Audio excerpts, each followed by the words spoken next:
Good afternoon. I'm Chief Detective Joe Kenny, and I'm joined with the Chief of Patrol, Philip Rivera. I'm here to provide an update on the fatal shooting of a 16-year-old girl that occurred yesterday in the Bronx. At approximately 5:04 p.m. yesterday, Everett Jeffrey was shot in the head outside of Bronx Latin Intermediate School, number 158, near the intersection of Holmes Street and Union Avenue. Video surveillance recovered from the school shows a group of teenagers engaged in a physical altercation near the school. This incident is going to be deemed gang-related. It involved members of two rival gangs and followed a previous fight that had taken place earlier that day. During this altercation, a 14-year-old male produced a firearm and fired 3 rounds into the crowd of other teens. The victim, Everett Jeffrey, was not involved in this dispute. She was an innocent bystander who was simply trying to take cover behind a brick wall and was struck in the head by one of the rounds. She was transported to EMS to Lincoln Hospital, where she was pronounced deceased at 5:56 p.m. The NYPD immediately deployed members of the 4-2 Precinct Detective Squad, Bronx Homicide, and the Bronx Warrant Squad to begin our investigation into this murder. Detectives canvassed the area, reviewed video footage, and interviewed multiple witnesses throughout the evening and into the early morning hours. Through that investigative work, they were able to quickly identify the 14-year-old suspect last night. At approximately 10:45 this morning, the Regional Fugitive Task Force detectives, along with the United States Marshal Service, located this 14-year-old suspect at 952 Reverend James Polite Avenue near the intersection of East 163rd Street.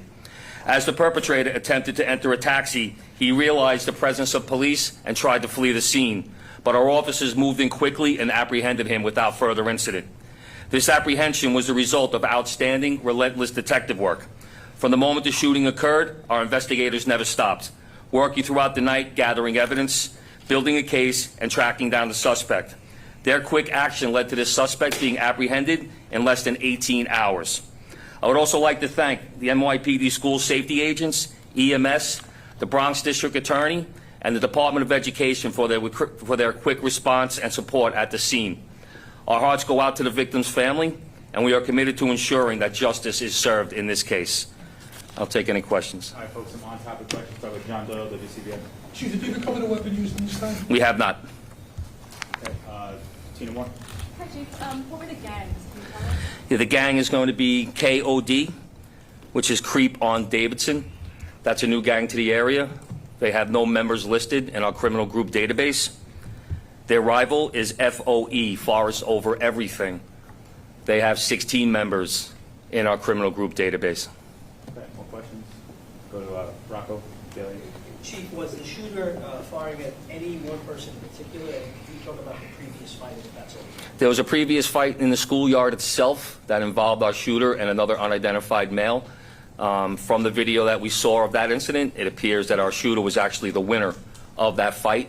The altercation then carried out onto the walkway behind the school, where another individual ran up and punched the shooter. And that person, we believe, was the intended target. The person being punched? The person that punched the shooter. Right, he was not involved in the initial... Was not involved in the initial altercation. New York Times, Maria Cameron. Just to clarify, the fight that we were talking about where the shooter was the winner, that was before they punching each other? How were they fighting? It was a fist fight, old school, schoolyard fist fight.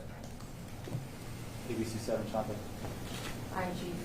Just your take on how police are combating this youth violence and this gun violence. You have a 14-year-old and a 16-year-old. Just how you guys are navigating, eliminating that type of crime. We basically have created, through the Chief of Crime Control strategy, numerous zones throughout the city where we deploy a tremendous amount of assets from every bureau in the department. My bureau, we handle it investigatively, where we do long-term cases into these subjects, working with the Bronx District Attorney, working with our federal partners to try and make these arrests for the shootings and homicides that are taking place with these young children. And Joe Marino, New York Post. The individual in custody now, he is charged or charges are pending? Charges are pending. We're working with the Bronx District Attorney's office. Does he have any prior history with you guys? He does have interaction with the NYPD in the past. All right, folks, thank you very much.